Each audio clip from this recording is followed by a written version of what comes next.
On n'en a jamais parlé. Voilà. Donc, c'est Google qui a été mon maman. Waouh! C'est quand c'est Google qui a été ma maman, Google a été mon papa.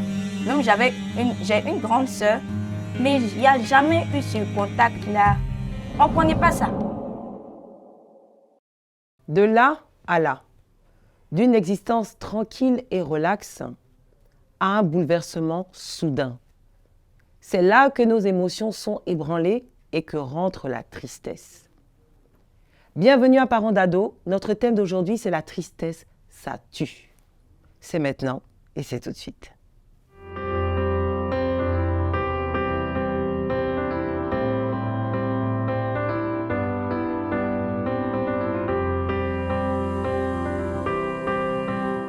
Aujourd'hui, sur notre plateau, nous recevons une jeune fille qui a traversé des moments très difficiles et qui a été noyée dans la détresse intérieure. Mais comment cela est-il arrivé? Est-ce que ses parents s'en sont rendus compte? Comment elle a dû affronter toute cette souffrance intérieure? Nous le saurons tout de suite. Bienvenue à toi, Cindy. Je suis contente de te recevoir sur mon plateau. Merci beaucoup, Coach Milio. C'est un plaisir pour moi aussi d'être là. Alors aujourd'hui, on parle de la tristesse. Qu'est-ce que tu as vécu? Quand on parle de tristesse, qu'est-ce que ça t'évoque? Bon, quand on parle de tristesse, déjà, ça va me ramener dans le passé parce que toute chose a un début. Voilà. Et cette tristesse-là, ça commence comme de petites braises et plus tard, ça devient comme un grand feu. Donc, ça a commencé quand j'avais 5 ans. Voilà. Déjà, moi, je suis quelqu'un, j'ai vécu avec ma maman, j'ai grandi avec elle. Mon papa venait souvent les week-ends nous saluer, mais on n'était pas dans la même maison. Souvent, les week-ends, je partais rester chez lui. Voilà. Mais lui, il avait sa vie. Il gérait son maquis, son resto, il pouvait rester dehors. Puis il rentrait les soirs, il était saoulé. Ma maman n'était pas au courant de tout ça. Donc, j'étais beaucoup plus avec mes cousins à la maison, avec mes grands frères à la maison et tout. Non, chaque nuit, quand je dormais, je ne sentais pas la chaleur de maman parce que j'ai beaucoup été habituée à ma maman. Voilà, depuis toute petite. Et une fois, pendant qu'on dormait au salon, parce que tous les petits enfants dorment au salon, je me suis réveillée avec une douleur. Il y a l'un de mes cousins qui introduisait son doigt dans mon alors que j'avais 5 ans, lui il avait 7 ou 8 ans. Voilà. Et dès que je me suis réveillée, il m'a fait signe que si tu dis, quand ton papa sera pas là, quand Junior va partir, je vais te frapper toute la journée, je vais faire ceci, je vais faire cela. Et moi j'avais peur. J'ai mal, je veux dire à mon papa, je veux dire à mon grand frère, mais il m'a menacée. Donc là, je me suis renfermée, j'avais eu peur. Puis là, je n'ai pas dormi, je me suis assise toute la nuit en train de pleurer pour dire je veux partir chez ma maman, je ne veux plus revenir chez mon papa parce que quand je viens ici, les gens sont bizarres avec moi et tout. Je n'ai pas eu le courage de dire à mon grand frère parce que déjà, le petit cousin m'avait menacée. Donc moi, j'avais peur, il va me frapper quand le grand frère ne sera pas là. Et je n'ai pas pu le dire à mon grand frère. Et c'est quand mon grand frère m'a dit d'aller me laver, puisque j'ai 5 ans, il m'a déshabillée. Et il a vu qu'il y avait du sang sur mon slip. Et il a dit, mais qu'est-ce qui s'est passé? Et en pleurant, j'avais honte, je lui dis. Mais en pleurant, je lui ai dit, voici ce que telle personne a fait. Et il l'a frappé, mais je lui ai demandé pardon de ne pas dire à papa. Parce que déjà, il n'y avait pas trop de complicité avec mon papa. C'est-à-dire quand on dit les petites filles, elles sont beaucoup là, le papa attraper les mains. Et tout. Je ne me rappelle pas de tous ces éléments-là actuellement. Donc j'avais peur qu'il dise à mon papa. Mais quand mon papa est venu, il m'a demandé est-ce que tu as mangé au couloir? Oui, je vais manger et tout. Mais c'est comme tu viens vers ton papa puis tu essaies de le coller d'une façon pour que je te demande comment tu as dormi. Essaie de savoir comment tu vas pour qu'en même temps tu puisses tout déverser pour lui dire oui, voici ce qui s'est passé. Puisque moi, je n'avais pas le courage de venir comme ça parce qu'on m'a menacé par derrière. Donc je faisais tous ces petits gestes-là, peut-être m'approcher de lui, le coller, ceci, cela, mais il n'avait pas vu. Et quand il n'avait pas vu ça, ça m'a rendu vraiment triste parce que je me suis dit, mais c'est mon papa. Si mon grand frère, il a pu voir que j'étais bizarre jusqu'à il m'a demandé de me déshabiller. Mon papa, au moins, puisque c'est mon papa, il doit savoir. Et c'est de là qu'est partie la solitude. J'ai commencé à me renfermer parce que le premier jour est passé. Donc les autres jours qui ont suivi, c'est comme s'il y a quelque chose dans ton cœur que tu n'as pas pu déverser. Le jour suivant, il y a une accumulation. Ça s'amplifie. Voilà, ça s'amplifie. Donc, peut-être une semaine plus tard, parce que quand je repartais chez ma maman, c'est chaque semaine que je revenais. Donc, la semaine prochaine, quand je vais venir, il y a beaucoup d'autres choses qui se sont passées, peut-être à l'école et tout. Mais je ne sais plus par quoi commencer. Je ne sais pas par quoi tu vas commencer pour dire, ah papa, tel jour, tu ne sais plus puisque tu as une enfant. Donc, c'est comme ça que je commençais à devenir très timide. Voilà, j'étais une personne très réservée, très timide à l'école. Mais j'étais beaucoup respectueuse, j'aimais beaucoup mes parents et tout. Finalement, maman a accouché mon petit frère à 10 ans. J'étais vraiment contente d'avoir un petit frère parce qu'il y a 10 ans d'écart entre nous. Voilà, j'étais vraiment heureuse, il n'y avait pas beaucoup d'amis, j'étais quelqu'un d'extraverti. J'avais peur de tout ce qui était garçon. Introverti ou extraverti? Tu étais introverti? J'étais... Bon, de base, moi je sais que je suis quelqu'un d'extraverti. Je peux être une joyeuse comme ça, mais devant les parents, j'étais comme introvertie. Parce que c'est comme si je viens parler, j'ai l'impression de réveiller quelque chose qui était déjà endormi parce que je me dis, bon, c'est déjà passé, je ne vais pas ramener quelque chose d'il y a des semaines encore, voilà, on continue comme ça, alors que ça créait des blessures à l'intérieur. Donc, quand mon petit frère a grandi, on a déménagé tous chez mon papa, j'ai dit, mais ça sera génial, je vais pouvoir vivre avec les deux parents à la fois, m'habituer à mon papa. Mais là, ils étaient beaucoup plus concentrés sur mon petit frère. Mon papa disait, c'est mon garçon, c'est son fils, il a tellement attendu son fils et tout. Et moi, je me suis sentie mise à l'écart. Voilà, je me suis sentie mise de côté. Donc, je m'occupais de mon petit frère, mais lui également, mon petit frère également, il jouait au jeu du chat et à la souris. Comme il voyait que les parents s'occupaient beaucoup plus de lui, il peut par exemple venir me provoquer. Et parce que j'avais la colère qui avait commencé à se développer en moi, au point où je haïssais mon papa. Si je suis au salon, que j'entends la voix de mon papa au portail, j'éteins la télé, je cours, je vais dans la chambre. Je ne voulais pas le sentir. Arrivé un moment où il y a des servantes qui me demandaient, Cindy, est-ce que c'est ton papa? Je dis, c'est pas mon papa, c'est pas mon vrai papa. Puis elle dit, ah, je comprends, parce que de toute façon, il est méchant, il est dur avec toi et puis il est gentil avec Ménélie. Donc, j'ai commencé à me mettre ça dans la tête que, oui, peut-être que c'est pas mon vrai papa et tout. Depuis que je suis petite aussi, c'est ma maman qui s'occupait de ma scolarité. Une fois, je suis tombée malade. Ma maman m'a dit d'aller lui montrer mon ordonnance parce que je n'avais pas le courage de parler avec mon papa, même pour demander mon déjeuner. Une fois, je suis venue, je dis, papa, j'ai besoin de mon déjeuner. J'étais en 3 ans, j'ai besoin de mon déjeuner. Voilà, à l'école. Il était couché, il dit, ah, mais tu me fatigues, tu ne peux pas jeûner un jour. Quand il a dit ça, déjà même que j'ai dû prendre sur moi le courage d'aller taper la porte parce que maman m'a encouragée. Elle dit, mais c'est ton papa, il faut lui parler. Je suis allée et il m'a raboué comme ça, il m'a parlé comme ça. Ça m'a encore plus renfermée. Puis cette idée de c'est pas mon vrai papa était toujours là. Donc je me sentais toujours à l'écart. On peut être en train de regarder la télé, mon papa est là, mon petit frère est sur lui. Ils sont en train de jouer, en train de causer, mais moi je suis assise de l'autre côté là-bas. Et si je suis assise, c'est peut-être parce que ma maman m'a dit viens t'asseoir, regarder la télé, sinon je me lève, je vais dans la chambre. Donc ça fait que j'ai commencé à me créer moi mon propre monde. Et cette tristesse-là, c'est comme si cette tristesse ne reste pas seulement la tristesse. Wow. Mais la tristesse-là se transforme, c'est comme un bébé. Voilà, le bébé au fur et à mesure il grandit. Mais la tristesse, là, lorsqu'elle grandit, elle se métamorphose. Ça change en colère, ça se change en haine et tout. Donc j'ai commencé à me créer mon propre monde. C'est comme j'avais deux faces. Une fois que je suis à l'école, j'aimais beaucoup aller à l'école. Voilà, j'aimais être à l'école, je suis avec mes amis. Là-bas, je ris, mais à la maison, c'est rare qu'on me voyait rire. C'est rare. Et puis quand je riais, j'avais l'impression de dévoiler ma nudité.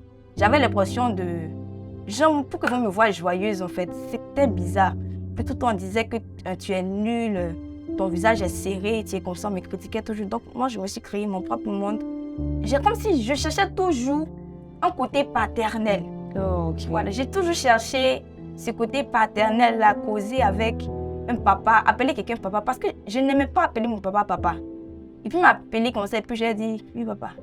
Mais quand je le dis, c'est avec courage. Quand je le dis, c'était avec courage vraiment. Au lycée, il y a un grand frère que j'appréciais vraiment. Lui, il me prenait comme sa petite sœur. Comme il est une classe au-dessus, moi je suis juste pardon, j'étais en seconde, il était en terminale.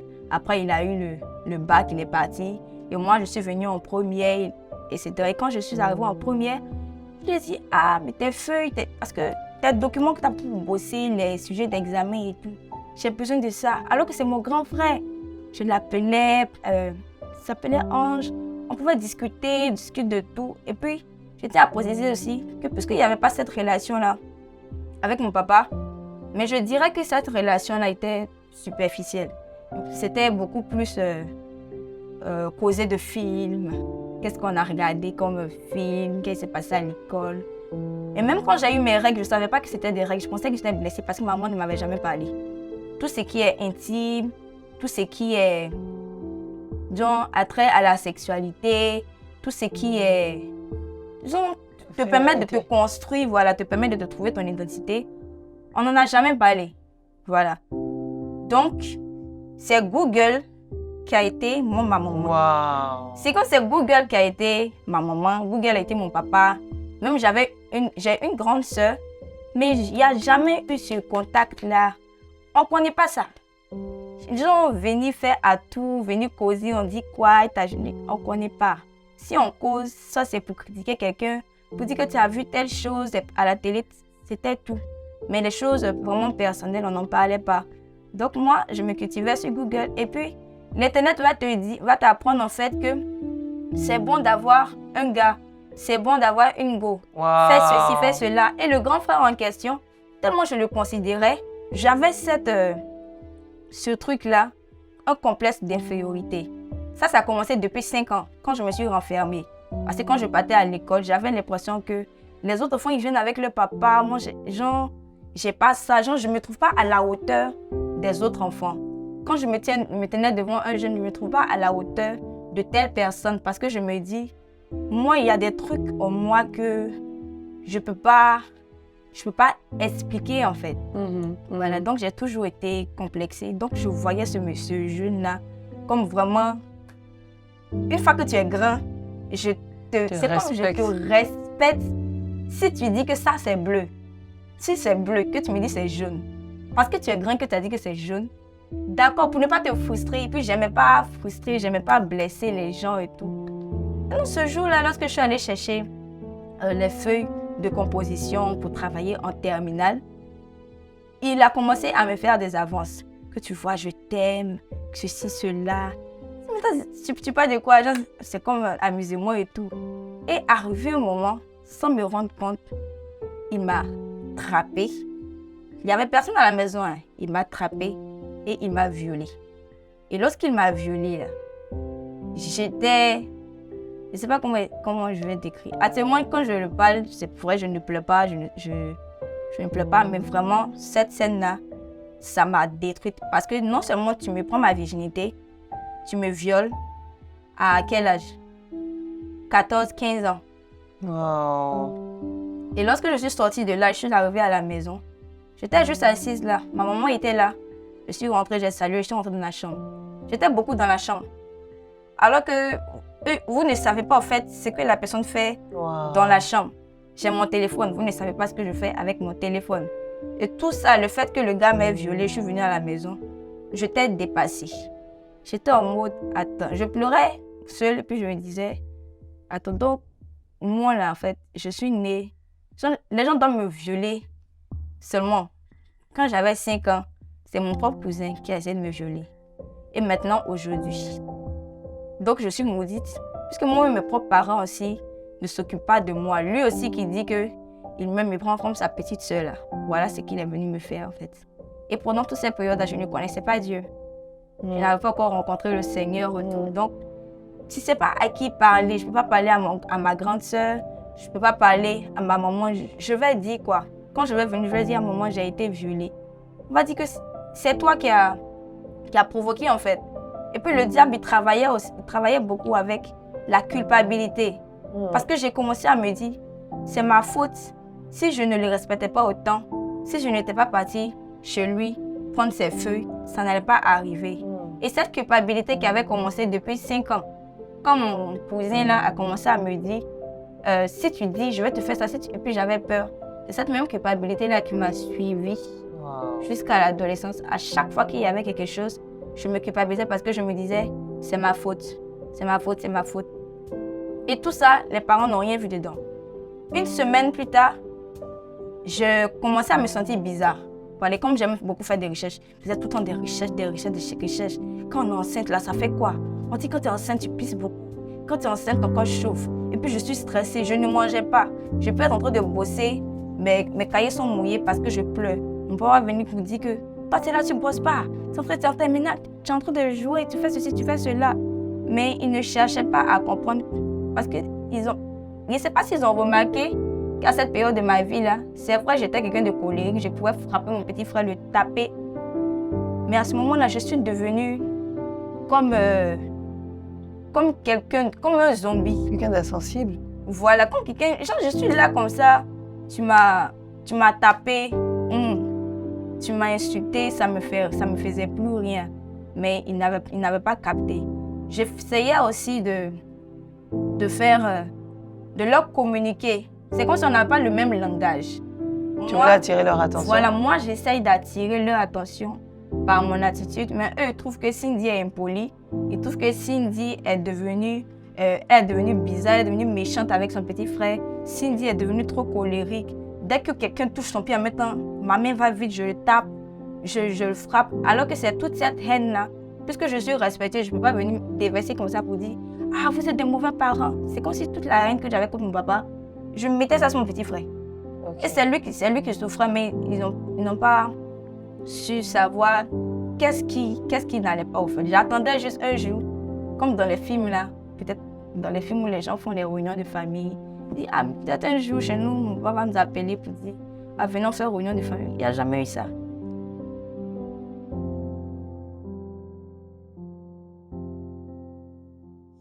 Le résultat ne te plaît pas, tu te tues. Donc j'ai pris ce poison-là. Oh, je l'ai pris, j'ai pris de l'eau, j'étais assise, j'ai commencé à pleurer.